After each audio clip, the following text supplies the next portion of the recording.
Hello, everyone, and welcome to the Whyte Chronicles. Welcome to our YouTube channel. Welcome to exploring the world with us, our travels, and our experiences.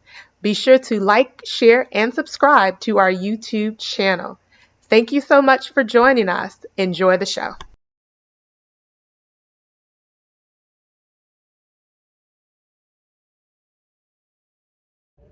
Hello everyone, my name is Melissa Woodforlk-Whyte. I'm an author too, published author.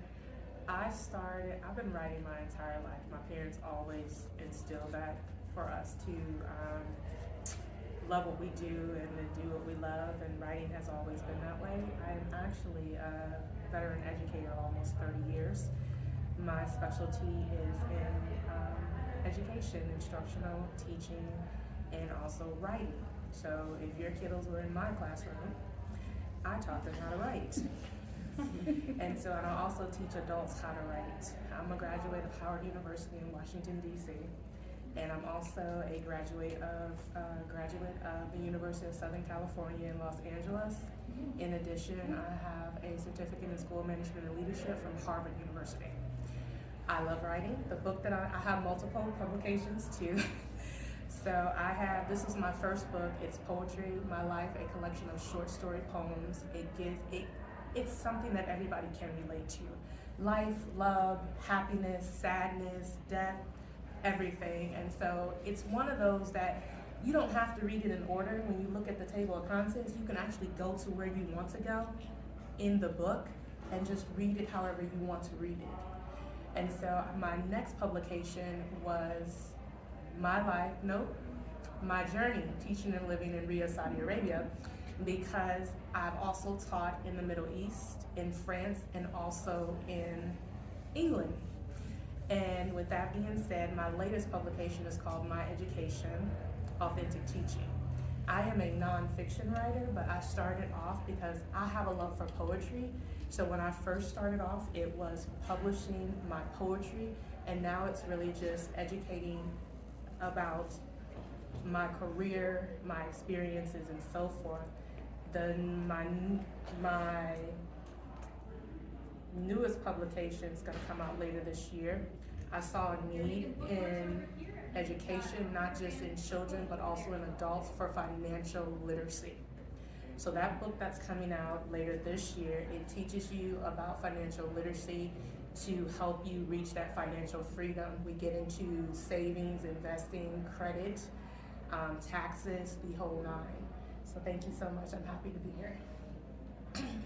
So for me, this is my first book, published back in November 2007. And so because it was my first book, I was dabbling in publishing and self-publishing and getting familiar with it, learning the ropes. The thing that scared me about the self-publishing was the fact that it was my first book, and they had said that they outsource it to different printers. And so when you outsource it to different printers, you may not get the same quality. And so with that being said, I learned from this book, because I received 2 different copies of my book, and I had to demand that whoever printed the good copy print that book, because this is my name, this is my reputation. And so I wanted to make sure that the quality of the book was right. So that was the scary thing for me, is having it. I went through a self-publisher that didn't do in-house printing, and they did out-house printing, and then they did it with several different printers. And so a lot of people don't know that when you go to self-publish for yourself, the difference between going to a self-publisher that does it in-house versus going to a self-publisher that outsources it to be printed by multiple entities. And so with that being said, I learned that firsthand. That was the scary part. But because this was my first book, it was poetry, because I love poetry. It speaks to me. Maya Angelou, Nikki Giovanni, Baldwin, Langston Hughes. I can go on. I just love poetry. But because of my career, I saw the need for more nonfiction. And because I am an educator, our children fail at nonfiction texts. And she can probably relate because she's an English teacher, I'm an English teacher. They are good with the short stories. They are good with the making up stories. But then when it comes down to deciphering the text of a nonfiction text, they just are lost between the facts versus fiction and so forth. So with that being said, I chose to specialize based on my career in nonfiction writing. So when you read my books, it's all factual, it's all evidence-based and so forth. But at the same time, I'm telling my story, I'm telling my experience. And so that's where it gets interesting.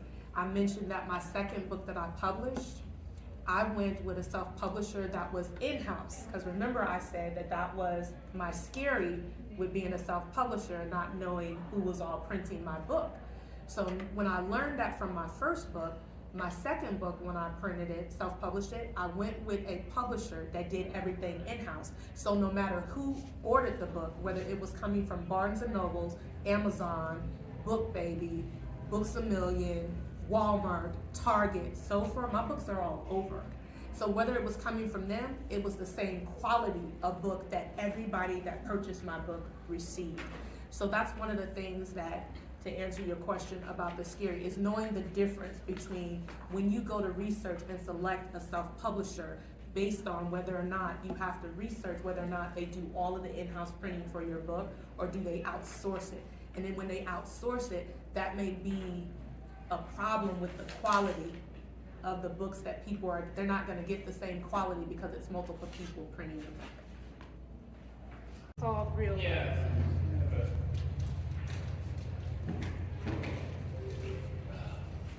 Real love. Real is defined as genuine, authentic, bona fide, factual, valid, true, and honest. Love is defined as to feel affection for, adore, worship, be devoted to, care for, find irresistible, be fond of, and like. Real love. It is when you can look into your mate's eyes and know that they are the one. It is when you get weak at the knees just from being around them. It is when you get butterflies in your stomach just at the sight of seeing them. It is when you are at a loss for words. Real love. It's when you don't care about what anyone thinks about your mates. It's when you can look into their eyes and forget about everything else. It's when you can touch and it seems as if time has just stood still. It's when you are sitting out on the porch having the best conversation you ever had without even saying a word. Real love. It's when you stop picking at all of your mates' faults and focus on their strengths. It's when you stop complaining about every little thing they don't do and remember the things that they do do. It's when they take your breath away. It's when you are a part and you never feel alone. Real love. It's when you finish each other's sentences and thoughts. It's when you express in actions, words, and deeds.